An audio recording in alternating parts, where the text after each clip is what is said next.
At 556 pounds, Marcus nearly collapsed before he could even steady himself on the hospital scale.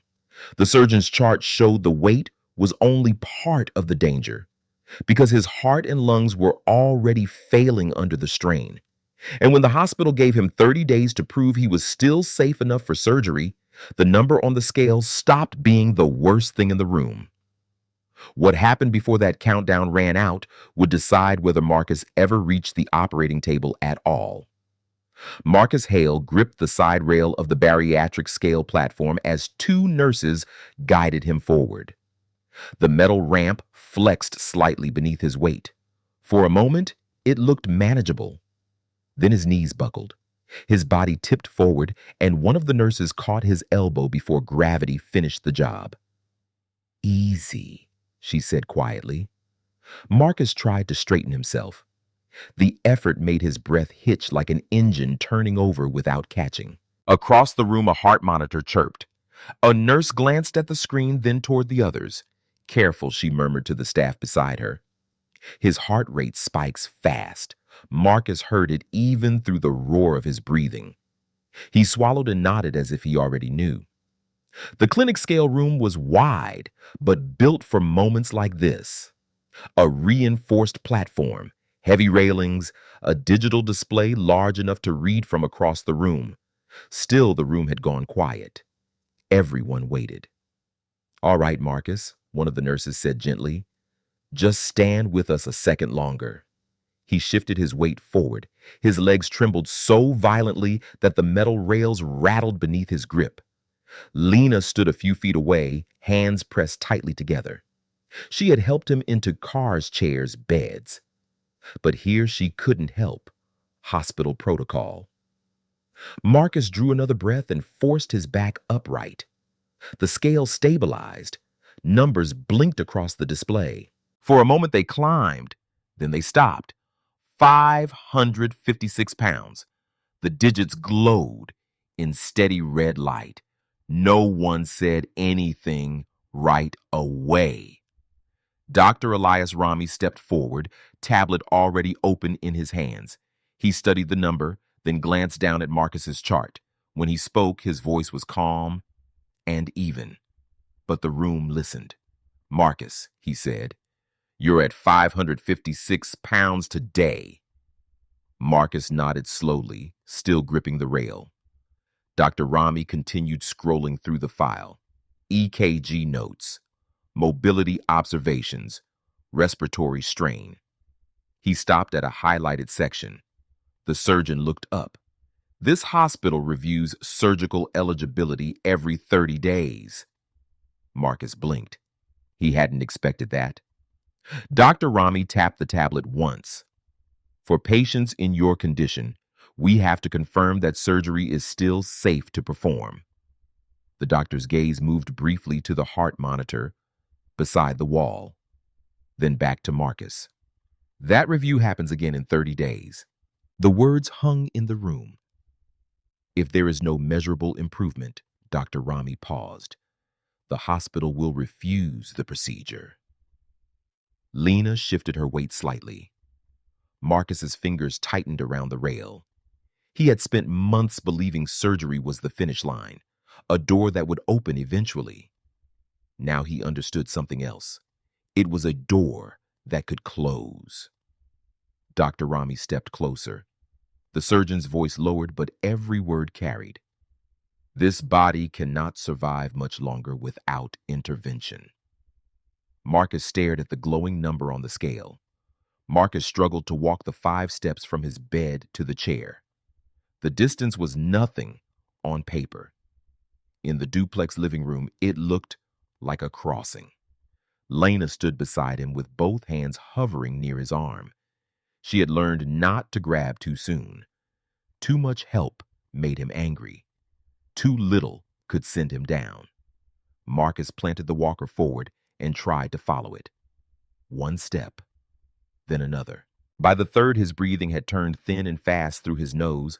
A small pulse monitor clipped to his finger flashed red numbers across the screen. For a second, they steadied. Then they jumped, then jumped again. Lena saw it before he did. Sit if you need to, she said. I'm fine, Marcus muttered. He was not fine.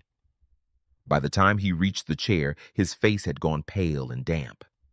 He lowered himself hard into the cushion and closed his eyes until the room stopped moving. Morning in the house followed the same narrow path every day. First came the effort of sitting up, then the slow turn to the edge of the bed, then the negotiation with his own legs, his own lungs, his own weight. Nothing happened quickly. Even stillness had a cost. When Marcus leaned back to catch his breath, his chest kept working like he was still moving. The air inside the duplex felt used already.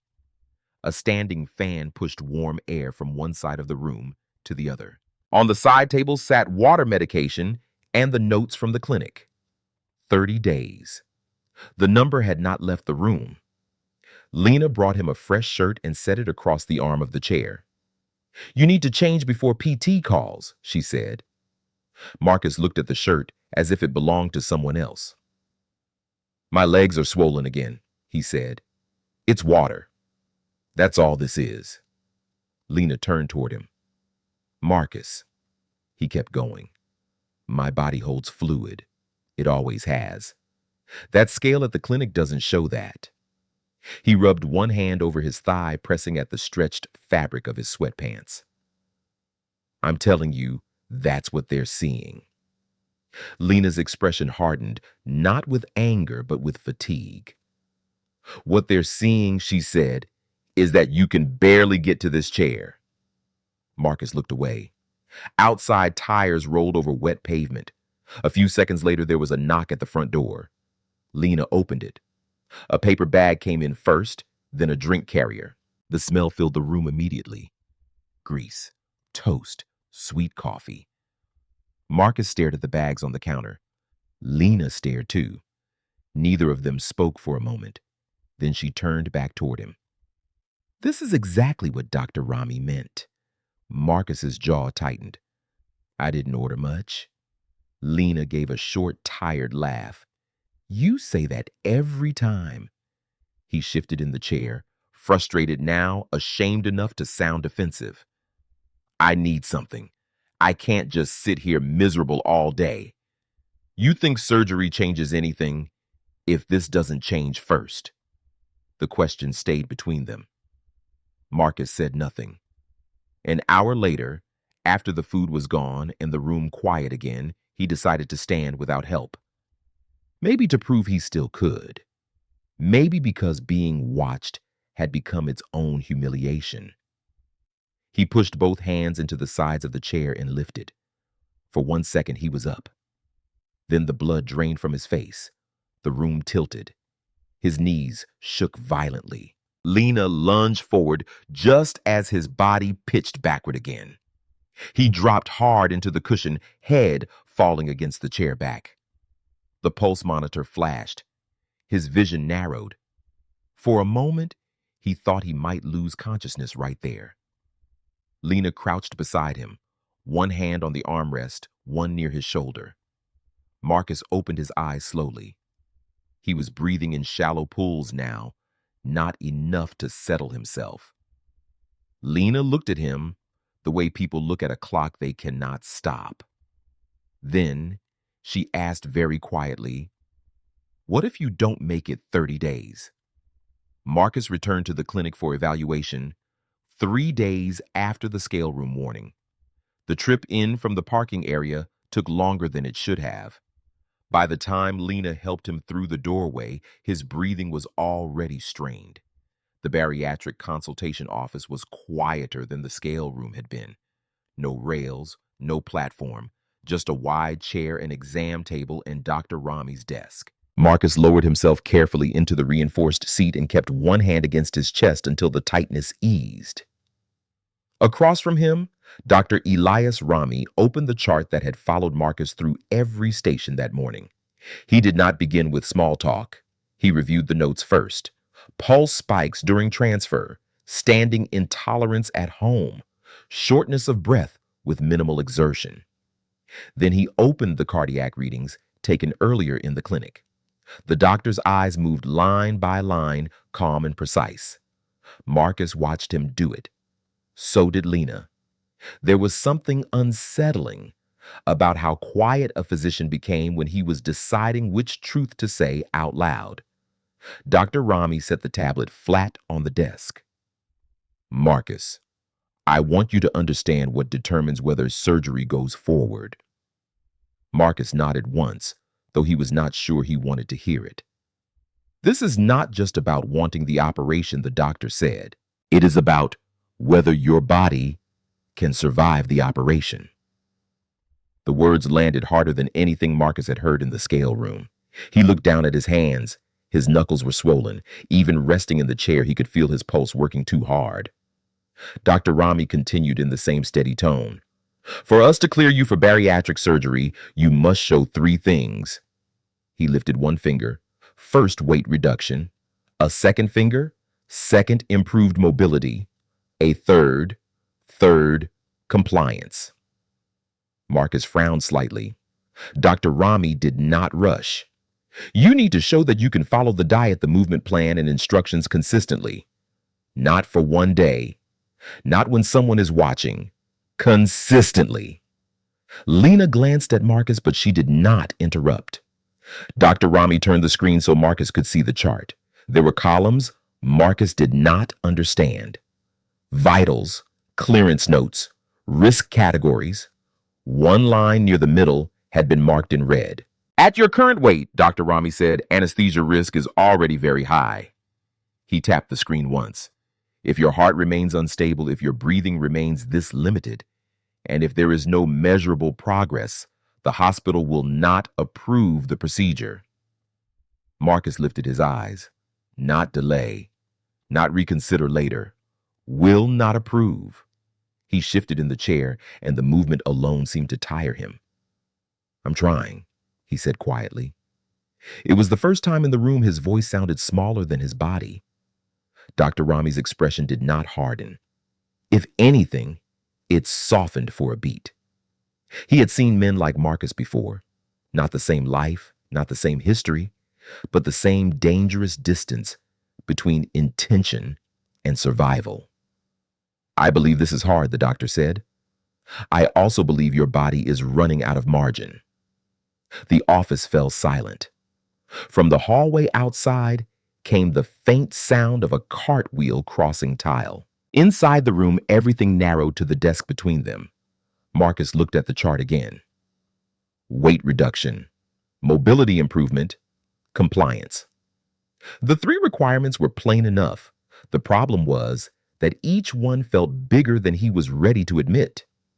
Dr. Rami leaned forward slightly. When you come back here, I need to see movement on all 3. Marcus swallowed. How much? The question came out rough. The doctor answered immediately. 30 days. He let that sit for a moment. Then he gave the number. 35 pounds. Marcus stared at him. Dr. Rami did not look away. 30 days. 35 pounds. Or we cannot operate. No one spoke after that. The sentence was too simple to argue with and too heavy to ignore. Lena exhaled through her nose and folded her hands in her lap. Marcus looked toward the door, then back to the chart, then down at the floor. For the first time, the timeline had shape. It was no longer a warning in general terms, no longer a vague threat that lived somewhere ahead of him. It had become a number, a date, a condition, a consequence. When Marcus finally stood to leave, it took effort and time. He pushed against the chair arms, rose halfway, stopped to breathe, then tried again. Dr. Rami watched closely, but did not step in. That too was part of the answer. Marcus made it to his feet, not easily, not gracefully, but enough to understand what the next 30 days would demand. The countdown had started, and now he knew exactly how little time he had. Day 21 of the countdown, Marcus stepped onto the bathroom scale at home. Lena stood beside the doorway, arms folded but eyes fixed on the numbers. The digital display flickered once, then settled. The number had dropped. Not dramatically, Not enough to feel safe, but lower. Marcus stared at the screen as if confirming it hadn't made a mistake. Down, Lena said quietly. Marcus exhaled through his nose. Not enough, he answered. The scale beeped again before fading to black. 21 days gone. 9 left. The house had changed in small ways since the clinic visit. Takeout containers had disappeared from the kitchen counter. A measuring cup now lived beside the sink. Every portion Marcus ate was weighed first. It slowed everything down. But it also forced the truth into the room. Food had always arrived easily. Now every meal looked deliberate. Across the living room, a metal standing frame had been set near the window. Physical therapy equipment. Temporary, the therapist had said. Marcus approached it slowly. The visiting PT adjusted the straps while Lena stood nearby. Today we try standing again, the therapist said. Marcus nodded once. His hands closed around the padded rails. The first lift from the chair was always the hardest. His legs pushed. His back tightened. The frame took some of the load, but not enough to hide the effort. He rose halfway, paused, then straightened fully. The therapist watched a stopwatch. 10 seconds, she said. Marcus focused on breathing. His knees trembled slightly, but he stayed upright. Okay, the therapist said gently. Sit back down. Marcus lowered himself again, lungs pulling in air too quickly.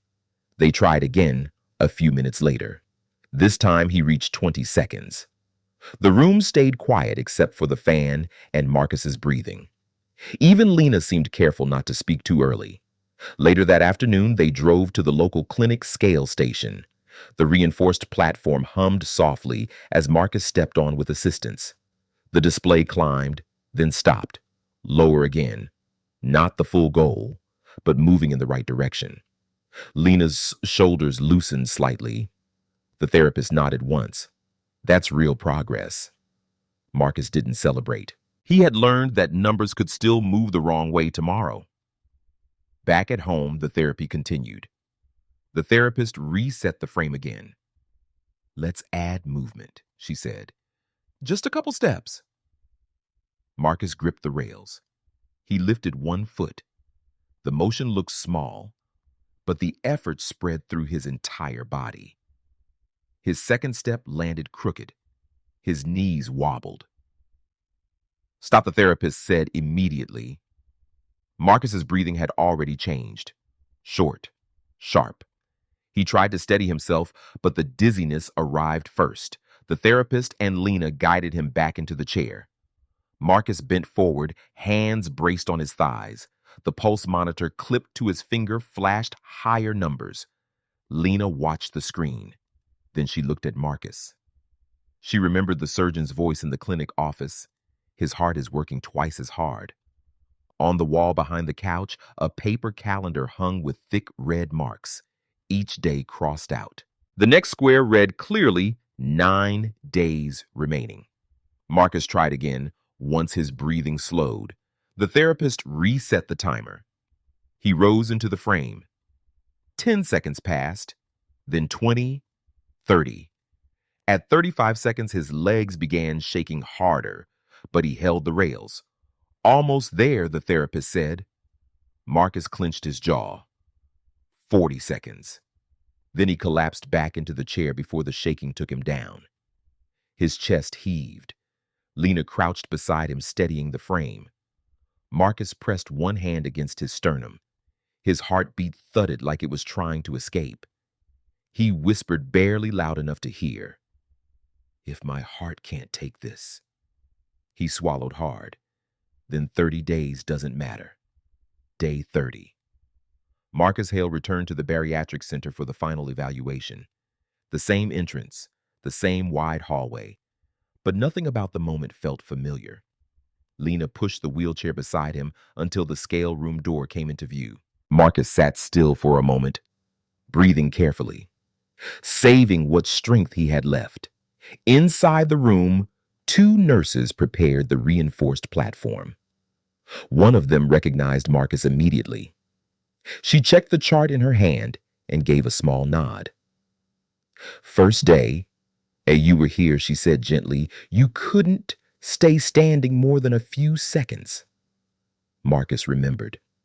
The shaking legs, the panic in his lungs, the number glowing on the scale. He gripped the armrests of the chair. Today, the path was the same, but the stakes were clearer. Dr. Rami entered the room a moment later, tablet already open. Let's see where we are, he said. No ceremony, no delay, just the work. The nurse rolled the wheelchair to the edge of the scale platform. Marcus placed both hands on the side rails, his feet lowered to the floor. For a second, nothing moved. Then he pushed. His legs straightened slowly. The muscles trembled immediately, but they held. Marcus stood. The room stayed quiet. The first condition was simple. Walk from the chair to the scale. Just a few steps. But each one carried the weight of the last 30 days. Marcus lifted his foot, placed it forward. The rails rattled slightly as his hands tightened. Another step. Slow, careful. His breathing sharpened, but he didn't stop. Lena stood near the wall, holding her breath without realizing it. Marcus reached the center of the platform. The nurse adjusted the rail slightly. Hold still, she said. The digital display flickered, numbers rising, climbing, then settling. The screen stopped. Silence filled the room. Dr. Rami leaned forward. Marcus looked at the display. The number was lower, lower than the threshold the surgeon had set. Enough. Just enough. Lena exhaled first. A long breath she had been holding for weeks. Marcus closed his eyes briefly. For the first time in a month, the finish line felt real. Dr. Rami did not celebrate. Instead, he stepped closer and took Marcus's wrist. Stay still a moment. The doctor watched the portable monitor as it processed the reading. Marcus could feel his heart pounding even before the numbers appeared. Too fast, too uneven. Dr. Rami's expression changed in a way Marcus recognized immediately. Not panic, concern. The surgeon glanced back at the chart, then at the screen again. Marcus noticed the pause. What is it? He asked quietly. Dr. Rami studied the monitor one more time. Then he spoke. Weight is not the only problem now. The words settled heavily in the room. Marcus had reached the number. He had done the walking. But the doctor was still watching the monitor. The rhythm is unstable, Dr. Rami said. Your heart has been working under extreme strain. Marcus's chest rose and fell as he tried to steady his breathing. For weeks, he had feared missing the weight target. Now something else had appeared. Something harder to control. Lena stepped closer. So what does that mean? Dr. Rami didn't answer immediately. He looked again at the display. Then he turned the tablet toward the nurses. The decision forming behind his eyes was different from the one Marcus expected. We cannot wait for the standard surgical window, the doctor said. Marcus blinked. What Dr. Rami straightened. You met the requirement, he said, but your heart may not tolerate much more delay. The room stayed silent again. Then the surgeon spoke carefully.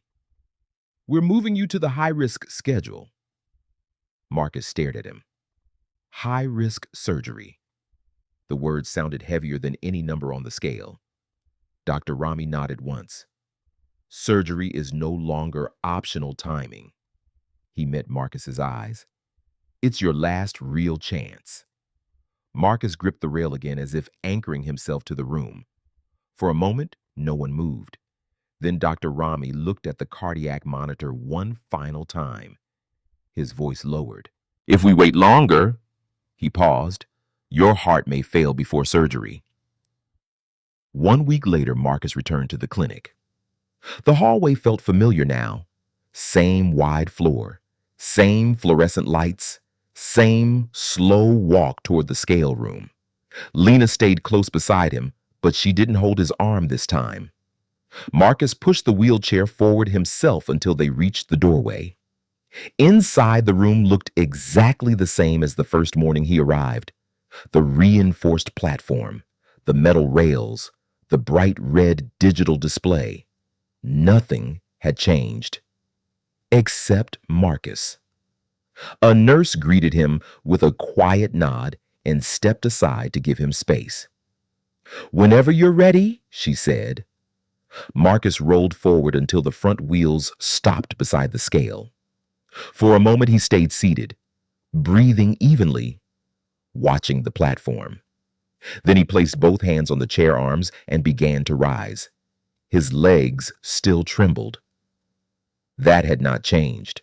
The muscles tightened slowly as he pushed himself upright. For a second his balance shifted. The rails caught his hands, but he did not fall. Marcus stepped forward. One step, then another. The distance across the platform was only a few feet, but it carried the weight of the past month. He reached the center and steadied himself. The nurse adjusted the rails slightly. The digital display flickered. Numbers climbed, then settled. Lower than the first day, lower than the number that had started the clock. Marcus watched the digits quietly. No smile, no celebration, just a slow breath moving in and out of his chest. Across the room, Lena leaned against the wall, her shoulders finally relaxed.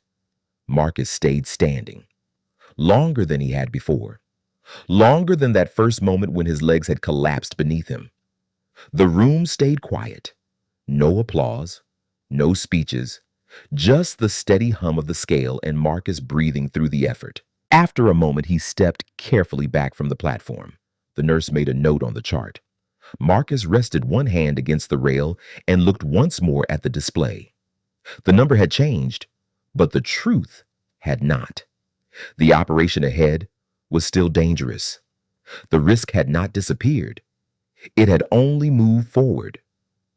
Marcus took another slow breath and turned toward the hallway. Somewhere beyond the clinic doors waited the next step, a surgery that might save him or break the fragile progress he had made. The question remained, would his heart hold long enough to survive it? In the quiet of the scale room, the platform stood still, again its red numbers dark, after Marcus stepped away. A month earlier, that same scale had been a warning. Now it was only a checkpoint in a longer road that had not ended yet. Marcus moved slowly down the corridor beside Lena, breathing deeper than he had that first morning, aware that the surgery ahead carried risks as real as the weight he had just fought to shed. Survival, he understood now, was not a single victory, but the narrow space between one chance and the next. And somewhere behind them, the scale waited silently for whatever chapter came after.